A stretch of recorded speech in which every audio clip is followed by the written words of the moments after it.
नमस्कार दोस्तों, मैं राकेश मेहरा जीके क्लासेस के यूट्यूब चैनल पर आप सभी का हार्दिक स्वागत करता हूं। आज इस यूट्यूब चैनल पर हम करंट जीके से संबंधित कुछ इम्पोर्टेंट फैक्ट पर चर्चा करेंगे जो आपके एग्ज़ाम की दृष्टि से काफ़ी महत्वपूर्ण है। इस चर्चा को शुरू करने से पहले मैं आपके सामने अपने एक प्रिय स्टूडेंट है विष्णु कुमार मीना, जो कि वर्तमान में रेलवे में स्टेशन मास्टर के पद पर कार्यरत है और हमारा ये सौभाग्य है कि वो हमारे कोचिंग से पढ़े हुए हैं और हमारा काफ़ी सम्मान भी करते हैं। उन्होंने स्टूडेंट की समस्याओं से हमें कुछ अवगत कराया है और स्टूडेंट की समस्याओं के बारे में उन्होंने हमें बताया कि स्टूडेंट को जैसे पीडीएफ फॉर्म नहीं मिल पाती है और इसके अलावा स्टूडेंट को ऑनलाइन स्टडी मटेरियल को परचेज करने में कुछ समस्याएं आ रही है। तो उन्हीं समस्याओं को ध्यान में रखते हुए उनके सुझावों के आधार पर अपना जो YouTube चैनल है, जो मैं आपको वीडियो जैसे सेंड करूंगा, उसमें डिस्क्रिप्शन में, आप मेरे से ज़्यादा जानते हो इन चीज़ों को, उसके डिस्क्रिप्शन में जो पीडीएफ को प्राप्त करने का लिंक होगा जो कि हमारे टेलीग्राम से संबंधित है। इसके अलावा ऑनलाइन स्टडी मटेरियल को परचेज करने से संबंधित उसमें एक लिंक सेंड किया जा रहा है। तो आप डिस्क्रिप्शन में उन दोनों लिंक को देख सकते हो और हमारे जो यूट्यूब चैनल है और या जो करंट जीके का जो सिस्टम चलता है या जनरल जीके का जो सिस्टम चलता है या जो ऑनलाइन स्टडी मटेरियल का जो सिस्टम है या टेलीग्राम का जो सिस्टम है या जो ऐप का सिस्टम है, उससे आप जुड़ सकते हो। इससे आपको पढ़ने में और आपको ज्ञान प्राप्त करने में काफ़ी सुगमता प्राप्त होगी।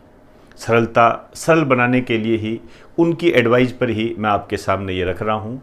और इसके अलावा मैं आपसे भी अपील करना चाहूँगा कि आप यदि अपनी कोई एडवाइस मुझे देना चाहो तो आप पर्सनली फ़ोन करके आप मुझे एडवाइस दे सकते हो, व्हाट्सएप में दे सकते हो, लेकिन यूट्यूब चैनल पर नहीं लिखोगे।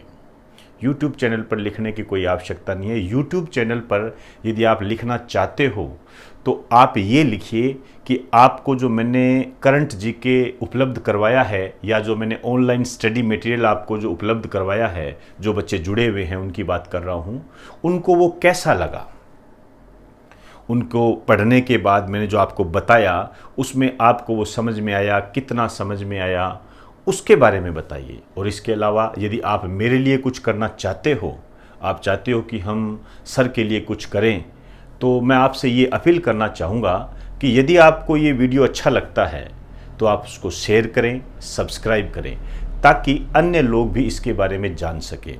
ये मैं आपको जोर देकर थोड़ा इसलिए भी कह रहा हूँ क्योंकि मेरे पास जो बच्चे आते हैं वो ग्रामीण इलाके से आते हैं और ग्रामीण इलाके से जो आते हैं तो उनके वहाँ धन धान्य की कमी भी होती है। तो वो जीके में भटकाव को महसूस करते हैं और जीके में भटकाव को दूर करने के लिए, उनको सही दिशा देने के लिए मेरे रूप में, मेरे हिसाब से जो आप है इसमें एक महत्वपूर्ण भूमिका निभा सकते हो। और वो भी आप तभी निभाइए जब आपको ये वीडियो अच्छा लगता हो। आपको अच्छा लगे तो आप इसको शेयर करो और सब्सक्राइब करो, ताकि वो लोग इस बात को समझ सके कि वर्तमान में जो पढ़ाई का स्वरूप चल रहा है वो किस तरीके से चल रहा है। मैं अन्य किसी की बात नहीं करना चाहूँगा, लेकिन फिर भी वर्तमान में जो शिक्षा के स्तर को जिस तरीके से मैं गिरता हुआ देख रहा हूँ, खासकर ऑनलाइन के संबंध में, उनको शब्दों में बयान करना बहुत कठिन है। तो उस दिशा में ही ये उठाया गया है। विभिन्न प्रकार के जो यूट्यूब चैनल चलते हैं, आप जानते भी हो, तो उसमें कईयों से मुझे शिकायतें भी हैं। और हालांकि हमारी ये समस्या ये है कि उन शिकायतों को हम ना कह सकते हैं ना दूर कर सकते हैं, लेकिन हम इतना ज़रूर कर सकते हैं कि हमारा जो कंटेंट है, हमारा जो सिस्टम है, हम उसको एक शैक्षणिक दृष्टि से एक मजबूत रूप दे सकते हैं। लेकिन उस मजबूत रूप की पहचान अन्य को कैसे हो, इसके लिए मेरे माध्यम आप ही हो। दूसरे शब्दों में मैं कहूँ तो मेरी पावर आप हो और जिससे मैं मोटिवेट होता हूँ वो भी आप ही हो। तो इसी आधार पर मैं आपको वापस कहना चाहूँगा कि जो भी आपको मैं वीडियो उपलब्ध करवाता हूँ उसको शेयर करें और सब्सक्राइब करें। तो इसी उम्मीद के साथ मैं अपना टॉपिक अब स्टार्ट करता हूँ और मेरा टॉपिक जो आज का है वो है इम्पोर्टेंट फैक्ट। इम्पोर्टेंट फैक्ट की बात करेंगे हम, और बहुत सारी बातें हैं हमारे पास में। जैसे पहला जो मेरा फैक्ट है वो है बल्क ड्रग पार्क।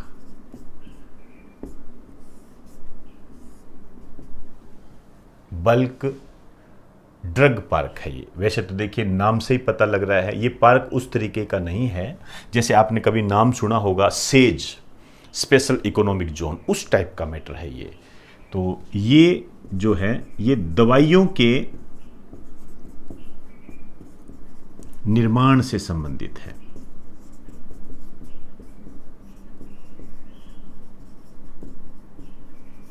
दवाइयों के निर्माण से संबंधित है और भारत के विभिन्न स्थानों में ये स्थापित किए जाएंगे। भारत के विभिन्न स्थानों पर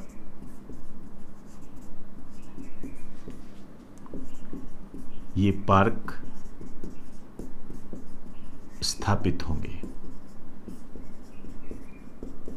ये पार्क स्थापित होंगे और इसमें केंद्र सहायता भी करेगा, प्रत्येक राज्य को कुछ धनराशि भी दी जाएगी। खैर यहाँ पर आपके जो क्वेश्चन है वो तो एक तो ये है कि बल्क ड्रग पार्क क्या है, दवाइयों के निर्माण से संबंधित है। और एक लाइन जो आपके एग्जाम की दृष्टि से महत्वपूर्ण है वो है इसमें 53 प्रकार की दवाइयां बनाई जाएगी। ये काम की बात है। 53 प्रकार की, 53 प्रकार की दवाइयां बनाई जाएगी, ये क्वेश्चन है। ये आंकड़ा आपने याद रखना है। एक तो बल्क ड्रग पार्क का संबंध किससे है, दवाइयों के निर्माण से है, और इसमें कितने प्रकार की दवाइयां बनाई जाने का प्रावधान है, 53। ये हालांकि वैसे तो पुराना मैटर है, अभी नई बात नहीं है, लेकिन ये हाल फिलहाल चर्चा में इसलिए आई है। आपने आत्मनिर्भर भारत, मैंने आपको बताया था, सुना होगा, आत्मनिर्भर बनाने से संबंधित है।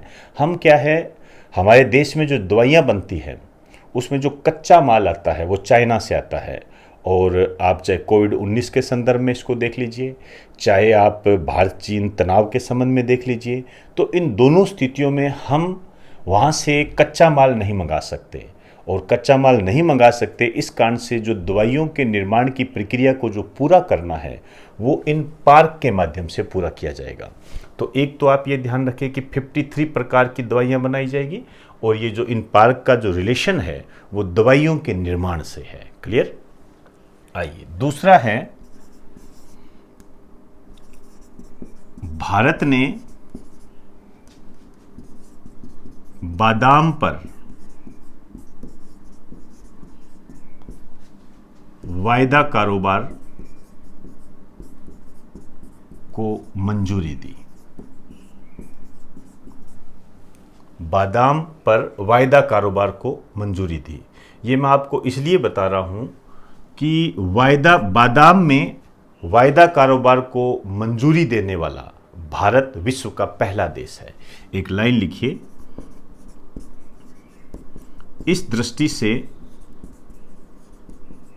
भारत विश्व का पहला देश है। क्लियर? अब देखिए यहां पर आपके जो क्वेश्चन बनता है वो ये बनता है, आपसे पूछा जाएगा विश्व का पहला देश कौन सा है जिसने बादाम पर वायदा कारोबार की शुरुआत की है, उसकी मंजूरी दी है, तो इंडिया है। अब हमारे सामने दो बातें आती हैं कि वायदा कारोबार क्या होता है। वायदा कारोबार को यदि मैं आपसे कहूं एक शब्द के तहत, तो इकोनॉमिक्स से रिलेटेड है ये। आप इसको कह सकते हो फ्यूचर ट्रेडिंग। फ्यूचर ट्रेडिंग बोलते हैं इसको। फ्यूचर ट्रेडिंग मतलब आप कह सकते हो भविष्य का व्यापार। भविष्य का व्यापार से बिल्कुल सिंपल शब्दों में आप इसको समझिए। देखो नाम में इसका अर्थ है, मतलब बादाम को खरीदना और 1 या 2 महीने के बाद के भाव पर, जैसे कहते हैं ना कि 2 महीने बाद जो भाव आएगा उस पर मैं खरीदूंगा या बेचूंगा, जो मतलब व्यापार करना। तो आप ये कह सकते हो कि बादाम को 1 या 2 महीने के बाद के भाव पर बेचना या खरीदना। अब ये एक लिमिट कितनी भी हो सकती है, 3 महीने भी हो सकती है, 4 महीने भी हो सकती है, ये है। जैसे मान लीजिए मैंने बादाम को खरीदना है तो मैं कहूँगा, या मैंने बेचना है तो मैं ये कहूँगा कि मैं 2 महीने के बाद के भाव पर बेचूंगा। अब ये कितना होगा, क्या होगा, ये तो देखो निर्धारण होता है, उसमें क्या सिस्टम बने वो तो अपनी एक प्रक्रिया होती है। फिलहाल आपके काम की चीज़ें यही है कि वायदा कारोबार, फ्यूचर ट्रेडिंग होता है। अब देखिए ये जो बादाम है इसका जो सर्वाधिक उत्पादक देश जो है ये है अमेरिका है, दूसरा जो है स्पेन और तीसरा है ऑस्ट्रेलिया। तो ये आप थोड़ी ध्यान रखें, इस टाइप के क्वेश्चन इकोनॉमिक्स की दृष्टि से इंपॉर्टेंट है। आप चाहो तो इकोनॉमिक्स का जो मैंने आपको पैटर्न उपलब्ध कराया हुआ है, ऑफलाइन स्टूडेंट की बात कर रहा हूं, वहां पर आप इसको ऐड कर सकते हो। तीसरा जो पॉइंट है उसकी बात करते हैं हम। भारत ने पाकिस्तान के उच्च आयोग को 50% स्टाफ कम करने के लिए कहा। देखिए भारत ने पाकिस्तान का जो उच्च आयोग है, अब देखिए पाकिस्तान का जो उच्च आयोग है वो भारत में बैठता है और ये कहाँ बैठता है, नई दिल्ली में, नई दिल्ली में बैठता है। और इसमें जो आप कह सकते हो जो हेड होता है उसको कहते हैं उच्च आयुक्त, उच्च आयुक्त बोलते हैं इसको, हाई कमिश्नर, हाई कमिश्नर बोलते हैं इसको, उच्च आयुक्त बोलते हैं। कि इनको ये कहा है कि 50% स्टाफ आप कम कीजिए। क्यों कीजिए कम, क्योंकि ये जो स्टाफ है इनमें से 2 जो अधिकारी है वो जासूसी के आरोप में पकड़े गए हैं। एक लाइन लिख दीजिए, 2 अधिकारियों के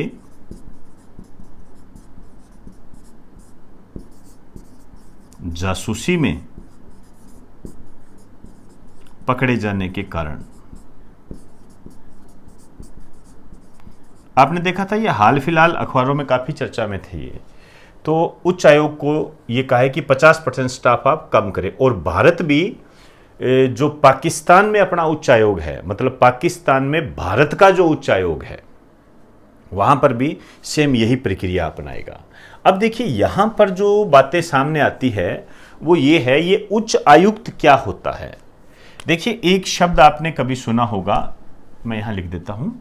एक होता है एम्बेसडर, एम्बेसडर इसको आप राजदूत कहते हैं। और एक होता है उच्चायुक्त, इसको आप हाई कमिश्नर बोलते हैं, हाई कमिश्नर बोलते हैं। अब देखिए दोनों में फर्क क्या होता है। देखिए जैसे अमेरिका है, अमेरिका में भारत का राजदूत बैठता है और भारत में अमेरिका का राजदूत बैठता है, उसको हम एम्बेसडर कहते हैं। लेकिन जो राष्ट्रमंडल देशों के जो सदस्य देश है उनमें राजदूत को हाई कमिश्नर कहा जाता है। आप ऐसे समझिए इसको, एक लाइन लिख दीजिए, राष्ट्रमंडल देशों में राजदूत को उच्च आयुक्त कहा जाता है।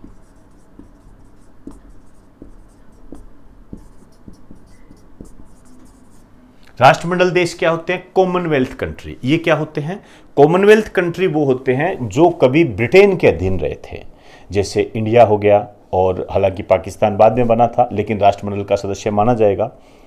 तो जो राष्ट्रमंडल देशों के सदस्य होते हैं उनमें यदि एक देश से दूसरे देश में कोई राजदूत बैठता है तो उसको हम उच्चायुक्त कहते हैं, ये ध्यान रखें। और अन्य देशों के होंगे, जैसे ब्रिटेन में यदि भारत का कोई राजदूत बैठेगा तो उसको हम राजदूत ही बोलेंगे, एम्बेसडर बोलेंगे, इंग्लिश में एम्बेसडर बोलते हैं। क्लियर। तो एक बार आप इसको उतार लीजिए।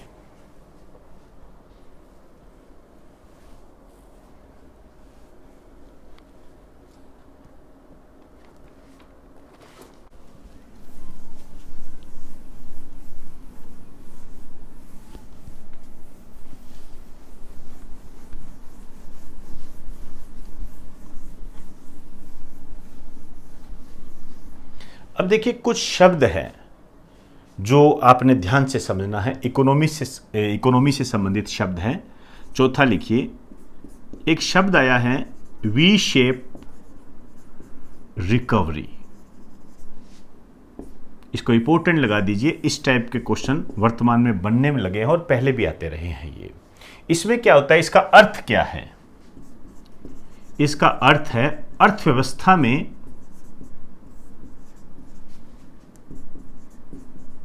जिस तेजी से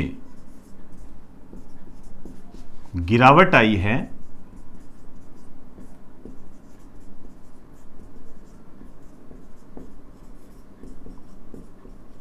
उसी तेजी में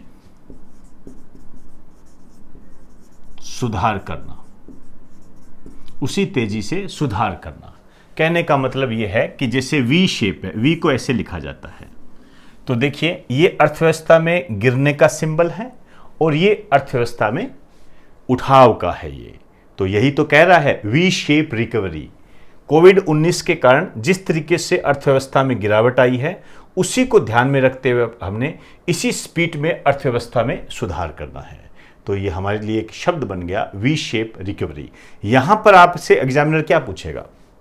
आपसे कहेगा अभी हाल ही में चर्चित वी शेप रिकवरी का संबंध है अर्थव्यवस्था में गिरावट और वृद्धि से, और अन्य डाल देगा पर्यावरण से संबंधित है या नासा के द्वारा अंतरिक्ष कचरे के लिए उठाया गया प्रोग्राम, कुछ भी किसी भी तरीके से। तो ये ध्यान रखना, ये तो शब्दों पे हमेशा ऐसे क्वेश्चन आते हैं। नेक्स्ट जो हम बात कर रहे हैं, पांचवा लिखिए, ट्रेवल बबल या ग्रीन कॉरिडोर। अब ये जो ग्रीन कॉरिडोर है, ग्रीन का मतलब हरा ऐसा नहीं है, इसको जो हिंदी में नाम दिया गया है वो है हवाई गलियारा। इसका जो मतलब है ये है दो देशों के मध्य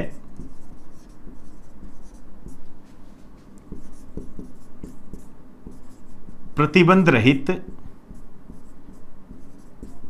वायु यातायात।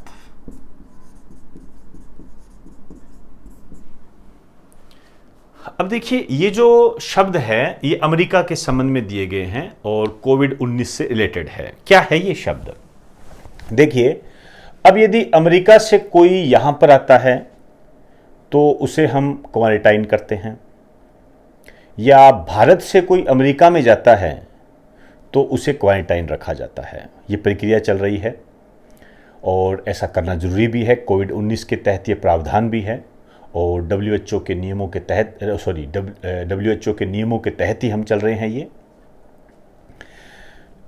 लेकिन अब क्या कहा जा रहा है, जैसे भारत और अमेरिका की बात करें तो इन्होंने क्या कहा है? इन्होंने ये कहा है कि अब हम इस प्रकार के प्रतिबंध को हटाएंगे और इनको हटाने से संबंधित जो शब्द दिए हैं वो इन्होंने ट्रेवल बबल और ग्रीन कॉरिडोर शब्द दिए हैं। तो आपसे पूछा जा सकता है इस तरीके से कि अभी हाल ही में चर्चित ग्रीन कॉरिडोर का संबंध किससे है, ट्रेवल बबल का संबंध किससे है? तो दोनों देशों के मध्य प्रतिबंध रहित वायु यातायात का संबंध ग्रीन कॉरिडोर या ट्रेवल बबल से है। क्लियर? आइए अब और बातें करते हैं हम। नेक्स्ट पॉइंट लिखिए,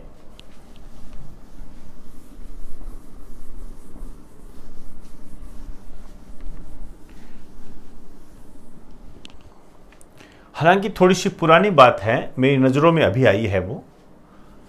लिखिए, भारत के प्रधानमंत्री नरेंद्र मोदी ने कहा कि भारत अपनी संप्रभुता व अखंडता से कोई समझौता नहीं करेगा। ये बात कही, समझ लीजिए, इसको समझने वाला टॉपिक है ये ज्यादा। भारत ने कहा, पहली बात तो ये किस संबंध में कहा, ये भारत चीन तनाव के संबंध में कहा था इन्होंने। जब चीनी सैनिक भारतीय सीमा में घुस आए थे, उसी दृष्टि को ध्यान में रखकर उन्होंने कहा कि भारत अपनी संप्रभुता का मतलब होता है सोवेर्निटी। सोवेर्निटी का मतलब ये होता है कि हमें कोई भी विदेशी शक्ति आदेश नहीं दे सकती। भारत अपने आंतरिक और बाहरी मामलों का निपटारा करने के लिए स्वतंत्र है, उसके लिए किसी से आदेश लेने की आवश्यकता नहीं है। आप बहुत ही सिंपल शब्दों में कहो तो भारत को कोई भी विदेशी शक्ति आदेश नहीं दे सकती, कोई भी विदेशी शक्ति नियंत्रण नहीं रख सकती। जैसे 15 अगस्त 1947 से पहले ब्रिटेन हमारे पर नियंत्रण रखता था, और जैसे ही हम आज़ाद हुए तो हम संप्रभु राष्ट्र कहलाए। मतलब अब हमारे जो बाहरी और आंतरिक मामले हैं उसका निपटारा हम खुद करेंगे, इसे कहते हैं संप्रभुता। यहां पर जो आपके क्वेश्चन बना हुआ है, जब मैंने पुराने पेपर देखे आपके, तो उसमें यह क्वेश्चन बना हुआ है कि भारत को संप्रभु राष्ट्र का दर्जा कब मिला था। क्या शानदार क्वेश्चन है। भारत को संप्रभु राष्ट्र का दर्जा कब मिला था? तो 15 अगस्त 1947 को मिला था। क्लियर। अखंडता, इसको इंटीग्रिटी बोलते हैं, नाम से ही पता लग रहा है। ए मतलब नहीं, खंड मतलब टुकड़े, मतलब भारत के टुकड़े नहीं किए जा सकते, अर्थात भारत को विभाजित नहीं किया जा सकता, डिवाइडेड नहीं किया जा सकता। भारत एक है, अखंड है। क्लियर। तो ये कुछ शब्द थे जो मैंने आपको बताए, एक बार आप इसको उतार लीजिए।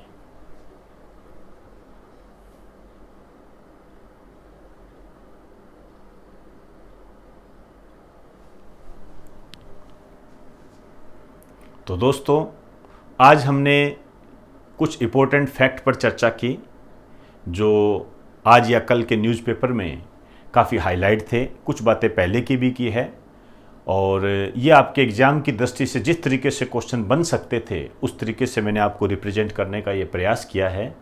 लेकिन यहाँ पर आपको एक हिदायत देना चाहूँगा। देखिए, ये करंट जीके का जो स्तर है, आप देखिए, आपको डेली का डेली एक वीडियो उपलब्ध करवाया जाता है। तो जैसे जैसे आप चलते जाओगे, ऐसा ना हो कि जो पुराना है उसको भूलते जाओ।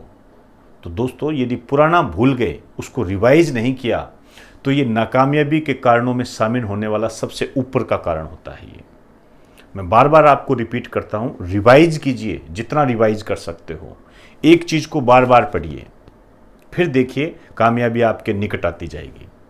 यदि आप रिवाइज नहीं करोगे, पुराना भूलते जाओगे। मैंने ऐसे स्टूडेंट में कई आदतें देखी है जो कि क्या है, नया करने की चाहत में पुराने को छोड़ देता है। ये गलत साबित होगा, ध्यान रखें। ये तो ध्यान रखें, रिवाइज करते जाएं।